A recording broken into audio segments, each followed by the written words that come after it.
Some people can go months without posting a single photo update, opinion, birthday recap, or carefully lit proof that they still exist by choice, not emptiness.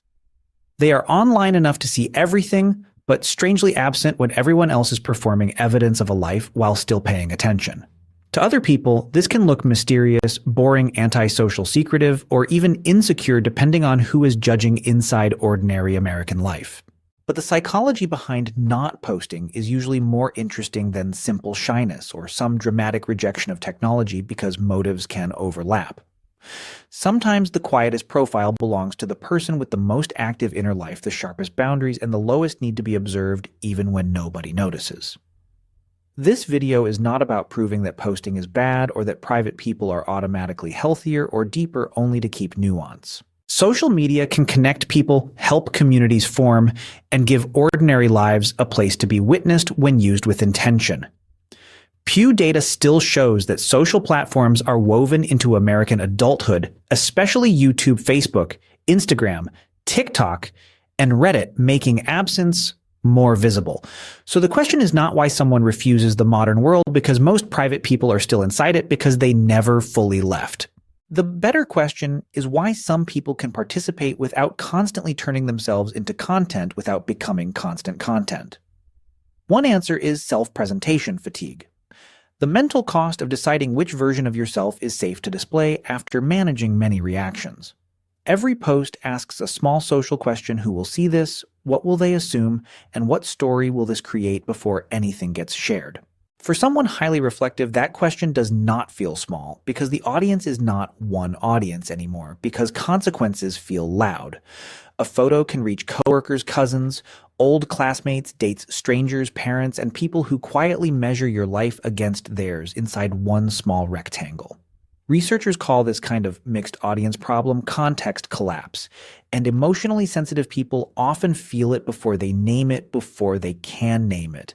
They know that one harmless post can be interpreted through 10 different relationships, histories, expectations, and private resentments after being misread before. So instead of asking, what do I want to share, their nervous system asks, what could this accidentally cost me, before desire speaks honestly. That does not mean they are paranoid. It means their mind is running a social risk scan before visibility, because meaning feels fragile. Another reason some people never post is that they experience attention as exposure, not reward, when attention already costs energy. For one person, likes feel like warmth. For another, they feel like people staring through a window as privacy suddenly disappears. The same notification that gives someone a hit of belonging can make someone else feel suddenly accountable to an audience even when it looks flattering. This is especially true for people who grew up being watched, criticized, corrected, compared, or emotionally misunderstood, where visibility meant scrutiny. Visibility may not feel like celebration to them. It may feel like giving others material to misread without inviting careless interpretation.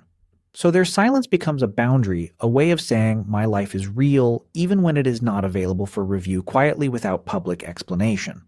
A third pattern is that non-posters often separate experience from documentation instead of constant capture.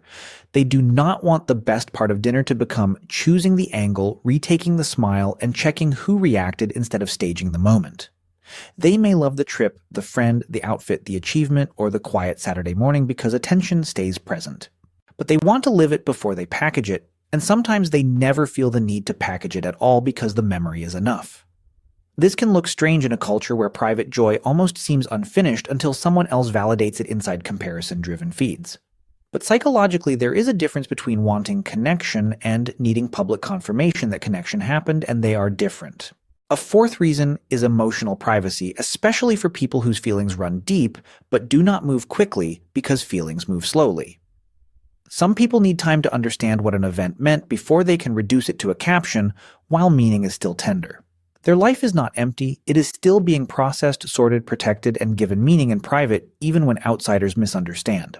Posting too soon can feel like flattening something sacred into a performance that other people can casually scroll past before it becomes honest. This is why a private person may celebrate intensely with 3 trusted people and still never announce it online, because intimacy is not broadcasting. They are not hiding happiness. They are protecting the environment where happiness feels unforced and they know it. There is also a protective intelligence in not posting when social media rewards simplified versions of the self, when algorithms reward simplification. Platforms are built around quick signals like share, save, comment, react, compare, move on before people move on. Human identity is slower than that, and many thoughtful people feel the mismatch in their body inside a slower body. They know they are more complicated than a highlight, more tender than a hot take, and more unfinished than a personal brand too complex for branding. Not posting can become a refusal to compress the self into something instantly legible even when nobody sees. Of course, privacy can also hide fear, and it is worth being honest about that, because fear can masquerade. Sometimes people do not post because they are afraid of being judged, rejected, envied, mocked, or quietly ignored after painful online moments. A blank profile can be peace, but it can also be armor that keeps wanted connection away when trust never enters. The difference is how the silence feels inside your body before the mind explains. If not posting feels calm, spacious, and chosen, it is probably a boundary, even if others question it. If it feels tense, ashamed, and controlled by imaginary critics, it may be avoidance wearing the mask of privacy with compassion, not shame. That distinction matters because the goal is not to become louder. The goal is to become freer, so freedom becomes possible. You do not have to post more to prove you are confident, social, successful, healed, interesting, or real, because confidence needs no proof. But you also do not have to disappear so completely that fear gets to make every visibility decision for you when visibility never felt safe. A healthier question is what level of sharing actually supports my nervous system and my relationships before asking the algorithm. For some people, that means staying mostly private and sharing through texts, calls, voice notes, and real conversations where connection stays mutual. For others, it means posting occasionally without turning every post into a courtroom where the self is on trial through one small experiment. And for some, it means letting a small, honest piece of life be seen by people who have earned access with earned access only. The quietest people online are not always disconnected. Many are just more selective about where their emotional energy goes when life already feels demanding. They may notice more, compare less, protect context, and value moments that do not need an audience because attention is not intimacy. In a noisy digital culture, this can be a surprisingly strong form of self-respect against exposure as existence culture. Still, the healthiest privacy is not contempt for people who share without judging open people. It is the ability to choose visibility without shame and choose silence without superiority, without moral superiority. Because posting and not posting are both psychological languages, and neither one automatically tells the whole truth in either direction. Some people post because they are joyful, lonely, proud, building community, or simply playing with expression sometimes in the same person.